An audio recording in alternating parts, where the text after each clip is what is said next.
जी हाँ दोस्तों, आज भारत के डीआरडीओ ने भारत के लोगों को खुशी की खबर दी है कि हमने एक और एरियल टारगेट का प्रैक्टिस करने के लिए एक जो इक्विपमेंट इस्तेमाल होता है अभ्यास, उसका एक सक्सेसफुल ट्रायल कर दिया है। आखिरकार ये क्या काम आता है और क्या इससे हम भारत चीन भारत पाकिस्तान युद्ध में भी इसे इस्तेमाल कर सकते हैं या नहीं, इस बारे में हमने चर्चा की है।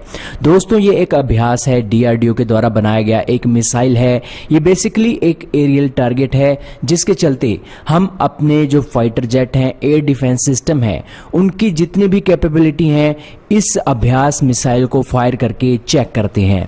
दोस्तों, आखिरकार हमने, आपको पता है, S-400 लेने की डील कर रखी है। हाल ही में अभी जो राफेल फाइटर जेट भी आए हैं और राफेल की कैपेबिलिटी को जांचने के लिए हमें किसी दुश्मन देश से जंग लेने की जरूरत नहीं है।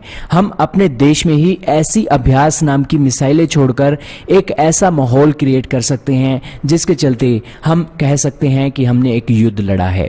और दोस्तों, हम अपने राफेल फाइटर जेट, इसी के साथ ही अपने एयर डिफेंस सिस्टम की कैपेबिलिटी को चेक करने के लिए ये मिसाइल बनाते हैं और इसे ही अभ्यास high speed extendable target drone के नाम से जाना जाता है।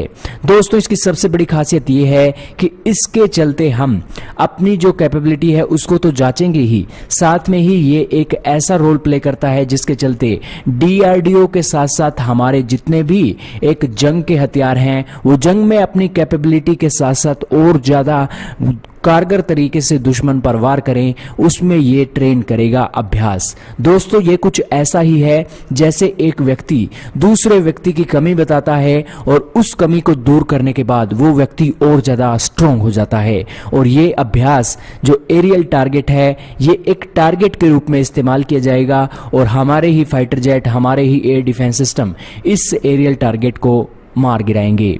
और दोस्तों, इसी के साथ इसकी रेंज जो बनाई गई है 500 किलोमीटर तक की बनाई गई है। लेकिन दोस्तों, अभी फिलहाल हम एक एरियल टारगेट के रूप में इसका इस्तेमाल कर रहे हैं और इसकी स्पीड करीब 0.5 मैक की है। इसी के साथ आपकी जानकारी के लिए बता दें कि इसका वजन 75 किलोग्राम का है। भारत के डीआरडीओ ने इसे बनाया है और ये बहुत कारगर है भारत की तीनों सेनाओं के इक्विपमेंट को चेक करने के लिए। नेवी की मिसाइलें हों या फिर मिसाइलें हों फाइटर जेट की या फिर एयर डिफेंस सिस्टम की मिसाइलें हों, सभी की कैपेबिलिटी को चेक करने के लिए ये डीआरडीओ ने अभ्यास एरियल टारगेट बनाया है जो बहुत ही फायदा भारत की सेना को पहुंचाने वाला है, क्योंकि ये अभ्यास आज दुश्मन देश की मिसाइलों की तरह ही काम करता है। आपको क्या लगता है डीआरडीओ के इस अचीवमेंट पर? कमेंट सेक्शन में राय लिखिएगा।